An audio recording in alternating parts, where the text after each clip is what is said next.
Meus amigos, que a paz do Mestre Jesus acolha os nossos corações. As palestras do Grupo Espírita da Prece, elas estão acontecendo de forma virtual, pois a casa obedece às determinações do poder público em função do distanciamento social que estamos vivendo. E eles vão manter esse protocolo até que eles possam voltar às atividades da casa com segurança. Que o amor de Jesus possa envolver a cada um. E nós vamos iniciar o nosso estudo de hoje com uma reflexão. Como superar os momentos difíceis com serenidade? Todos nós gostaríamos de passar pelos momentos difíceis da vida com serenidade, não é mesmo? Por que será que não conseguimos? E o Evangelho responde para nós. Porque vivemos buscando comodidade das coisas fáceis e não queremos sair da nossa área de conforto. E outro ponto importante, permanecemos na satisfação imediata dos nossos desejos. E somente a prática do Evangelho em nosso dia a dia vai nos ajudar na busca pela serenidade. E hoje nós vamos estudar o capítulo 25 do Evangelho segundo o Espiritismo. Buscai e achareis. Este capítulo, ele é bem interessante, pois ele é o menor capítulo do Evangelho e não traz instruções dos Espíritos. Porque nele Kardec traz a sua interpretação. E a maior lição deixada por Kardec é o trabalho e a responsabilidade, porque são atribuições de cada um de nós. A busca é responsabilidade nossa. Porque a passagem do nosso estudo de hoje nos diz o seguinte, ela está em Mateus 7, no capítulo 7, no versículo 7. Pedi e se vos dará, buscai e achareis, batei e a porta vos abrirá.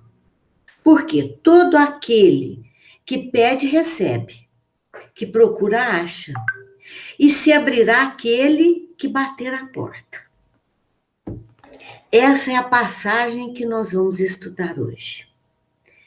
Então, o estudo dela nos mostra algo muito importante, que precisamos pedir, buscar para encontrarmos o que estamos querendo. Mas, ao final, gente, tem uma porta.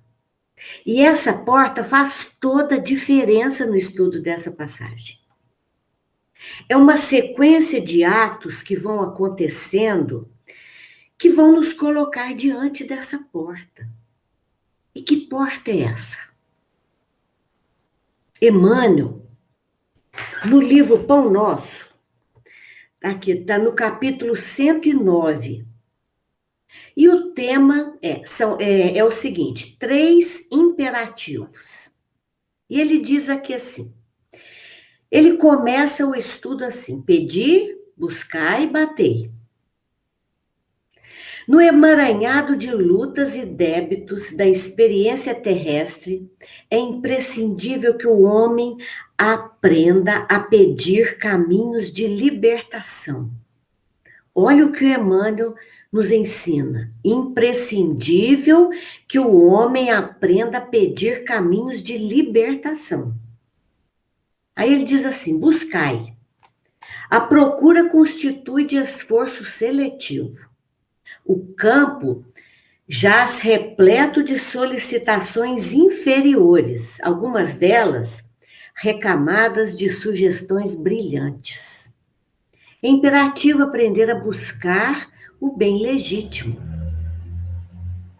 É imperativo, além de buscar o bem legítimo, estabelecer, gente, um roteiro edificante.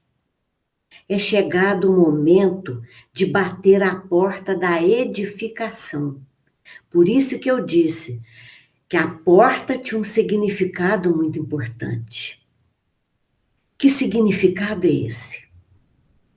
Peçamos ao Senhor a nossa libertação da animalidade primitivista.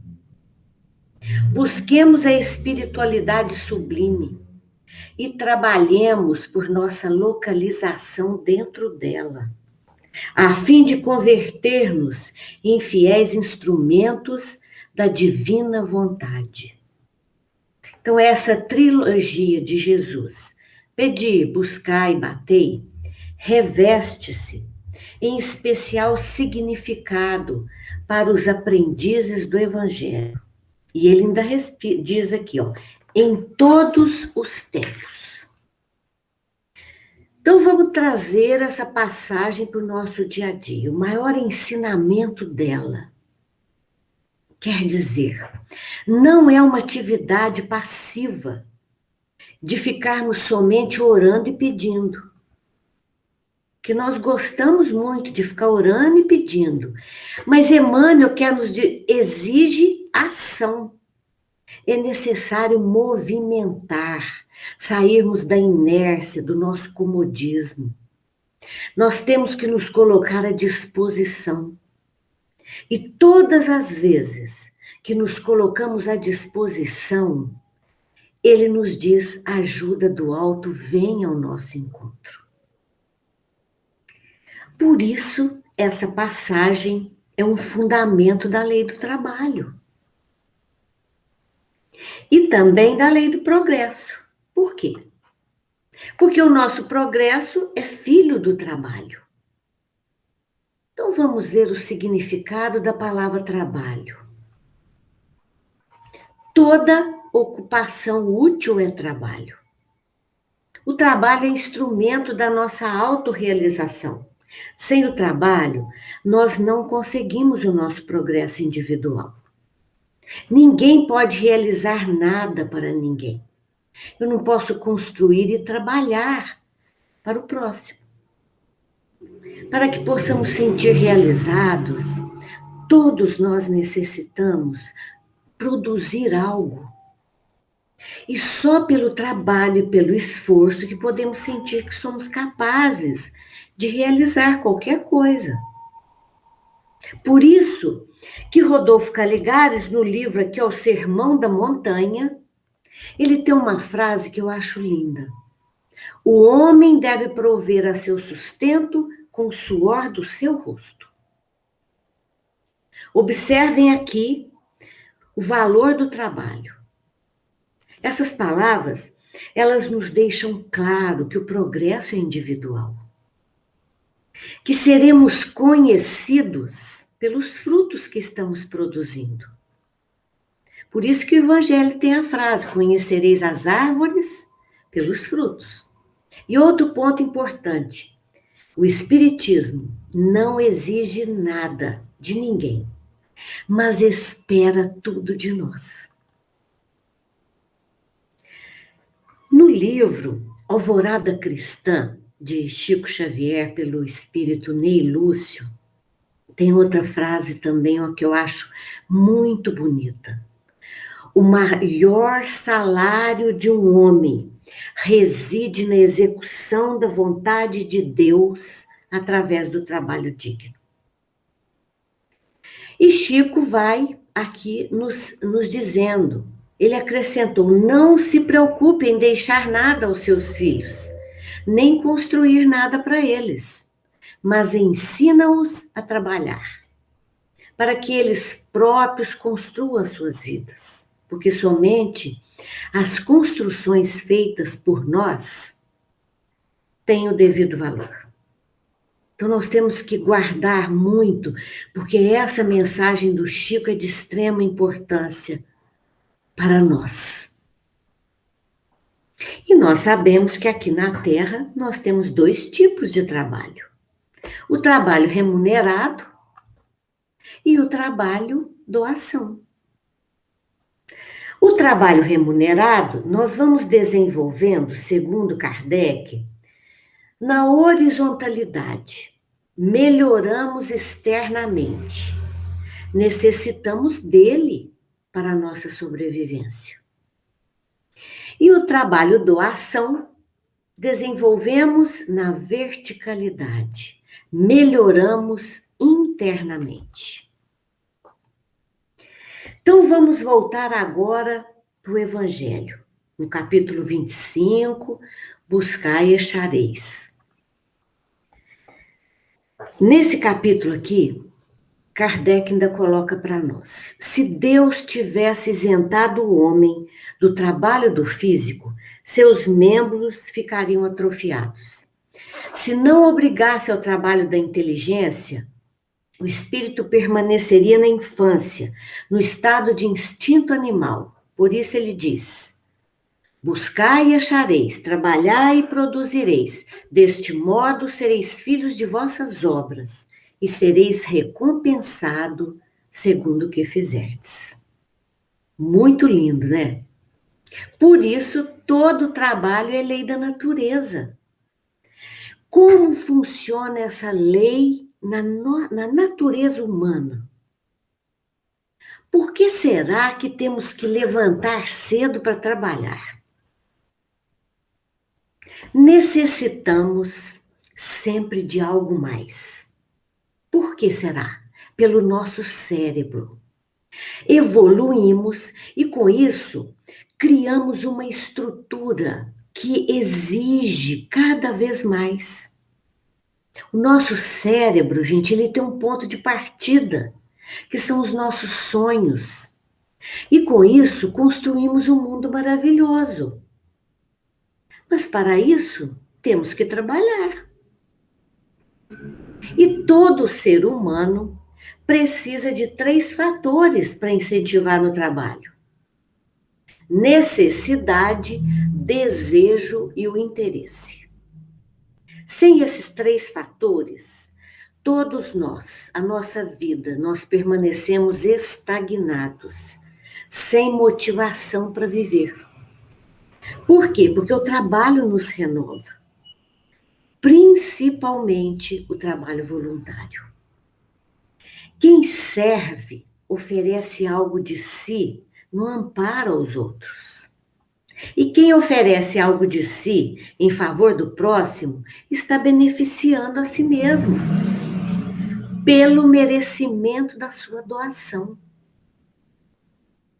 Por isso nós vamos lembrar: uma mente desocupada, abertura para espíritos inferiores.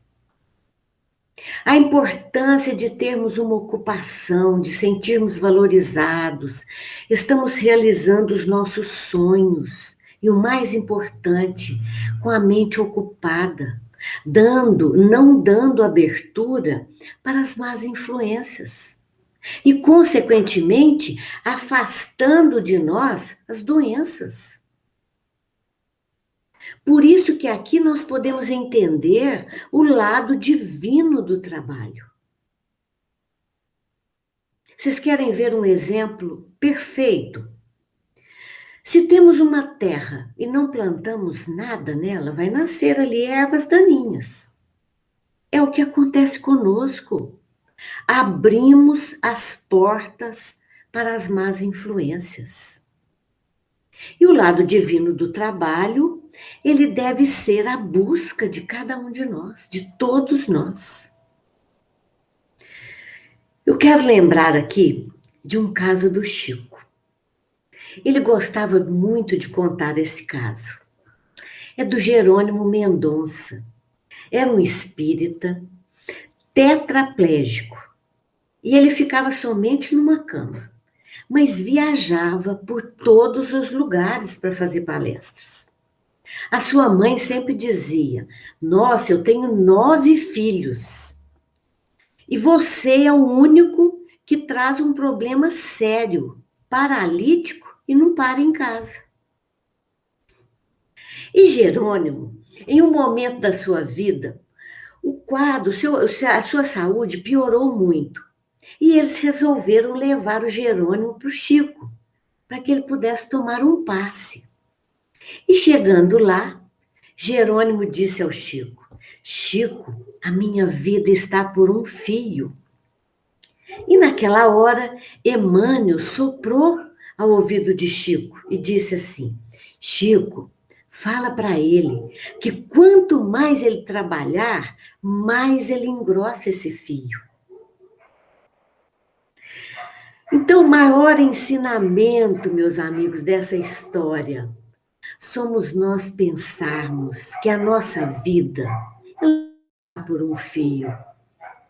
Mas se esse fio ele pode ser fortalecido cada vez mais com o trabalho de servir ao outro. Por isso, que quantas pessoas despediam de Chico, e eles sempre assim diziam assim para o Chico: Chico, muita paz. E Chico respondia assim para eles: tira a letra Z, muita pá, quer dizer, muito trabalho. Olha que, gente, olha que lição linda para nós. E esse caso que Chico contava de Jerônimo Mendonça também nos faz refletir em um ponto muito importante. Quantas vezes nós já acordamos desanimados, angustiados? E muitas pessoas acordam deprimidas. E Chico dizia que esses sentimentos, eles são muito comuns nos seres encarnados aqui na Terra. Pois ele dizia que no mundo de provas e expiações, que nós somos espíritos imperfeitos e que o mal ainda predomina. Por isso que nós não podemos nos entregar ao desânimo, à angústia, à depressão. Estar encarnado, Chico dizia que já nos gera uma angústia. O nosso espírito está preso nesse corpo. Então, por isso, nós não podemos nos entregar a esses sentimentos. Chico, ele sentia isso várias vezes. E vocês sabem o que Emmanuel dizia para ele? Temos que aprender a trabalhar deprimidos, angustiados. O remédio vai para o nosso local de trabalho. E se a gente não for trabalhar, não tomamos o remédio. Esse é o nosso endereço espiritual, gente. Não vamos esquecer. Aqui podemos ver que a lei divina, ela não admite privilégios. Nem o Cristo os teve. Todos nós sabemos que a vida de Jesus aqui na Terra não foi fácil. Ele permaneceu trabalhando, servindo e amando. Então vamos voltar lá na passagem do nosso estudo. Pedi, se vos dará, buscai e achareis, batei e a porta se abrirá. Pedir. Quando falamos essa palavra, ela sempre nos remete ao desejo, que é muito comum na vida de todos nós. Desejamos muitas coisas, mas no livro Nosso Lar, no final do capítulo, no capítulo 7, Lísias conversando com André Luiz, ele fala essa trilogia para André Luiz. O pedir, buscar e abrir. Só que ele fala de outra maneira. Ele diz desejar, saber desejar e obter merecimento. Em vez de buscar, pedir, buscar e abrir. Desejar, saber desejar e obter merecimento.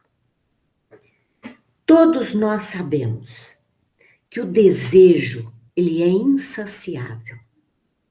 Ele é uma força que nos movimenta. Por isso que Lísias está mostrando para o André a força que precisamos ter para selecionar os nossos desejos. À medida que selecionamos o desejo, Ele diz que nós necessitamos colocar em prática o pedir, buscar e o bater. Pedir, o desejo que movimenta. Buscai, é o movimento que vamos fazer a seleção. E o batei, bater a porta. Jesus nos disse: eu sou a porta. Quem entrar por mim, salvar-se-á. Por isso que no início do estudo eu perguntei: que porta é essa? Eu sou a porta, quem entrar por mim salvar-se-á. Aqui resume o que Lísias falou para André Luiz. O desejar, o saber desejar e obter o merecimento. Todos nós estamos desejando um mundo melhor. Estamos batendo a porta. Mas queremos seguir Jesus? No livro Pensamento e Vida, Emmanuel diferencia o desejo da vontade. Ele diz que o desejo é um sentimento biológico, que surge, é do corpo, da personalidade. E a vontade é uma força que nos direciona. Ele diz aqui, ó, que a vontade que é a que seleciona e disciplina o nosso desejo. Em nosso estado primitivo, ele diz que o desejo comandava. Comanda. Ele é indiscriminado. Não tem barreiras para ele. Ele não tem lei. Mas se colocarmos a vontade em ação, pois a vontade é atributo desse espírito, a vontade estabelece essa lei. O saber desejar entra a vontade, que disciplina. E quando a vontade entra em ação, deixamos de nos preocupar com o lado material e voltamos o pensamento para o que é divino. É isso que nós temos que trazer conosco. Jesus está nos dizendo que quem está a serviço do Pai está amparado pela providência divina. O problema é que perdemos muito tempo envolvidos no lado material da vida e nos esquecemos do mais importante, que o Evangelho nos ensina: buscai primeiro o reino de Deus e todas as outras coisas lhe serão acrescentadas. Com isso, perdemos o foco do trabalho em si e esquecemos que a sustentação vem de um trabalho digno. O lado material da vida é de extrema importância para todos nós. E é pela matéria, pelo lado material, pelo trabalho que aprimoramos, aprendemos a respeitar o outro, pois é pelo lado material da vida que está o nosso instrumento de evolução. Meus amigos, vocês sabem qual é o nosso maior desafio? Não é somente o desprendimento, é a entrega. Entregar-se a Deus. E sabem qual é o nosso maior problema? Muitas vezes desprendemos da matéria, mas não abrimos mão do controle. Queremos controlar pessoas, sentimentos, coisas. E quando ficamos presos ao ego, não fazemos a experiência do nosso eu profundo, da busca pela construção do reino de Deus em nosso íntimo. Então vamos lembrar do nosso maior problema, não abrirmos mão do controle. Porque quando entregamos a Deus, nós ficamos com a consciência tranquila, entregues. Por isso, meus amigos, nós vamos concluir o nosso estudo de hoje. E com uma frase do Chico. Ele diz: Quem não trabalha, dá trabalho. Por isso que nós temos que entender o Evangelho. O Evangelho é um convite vivo de oportunidades, para que sejamos os trabalhadores conscientes de nossas responsabilidades. Porque tudo passa, menos o tesouro das horas perdidas. Vamos lembrar do livro Paulo e Estevão? Saulo estava lá abatido, queria seguir, não sabia como, e Abigail disse a ele: Saulo, os espíritos superiores aguardam a nossa melhoria. E ele respondeu: como melhorar? Ela disse a ele: ama, trabalha, espera e perdoa. Então, que Jesus nos abençoe e continue sendo a luz a iluminar os nossos caminhos. Muita paz a todos.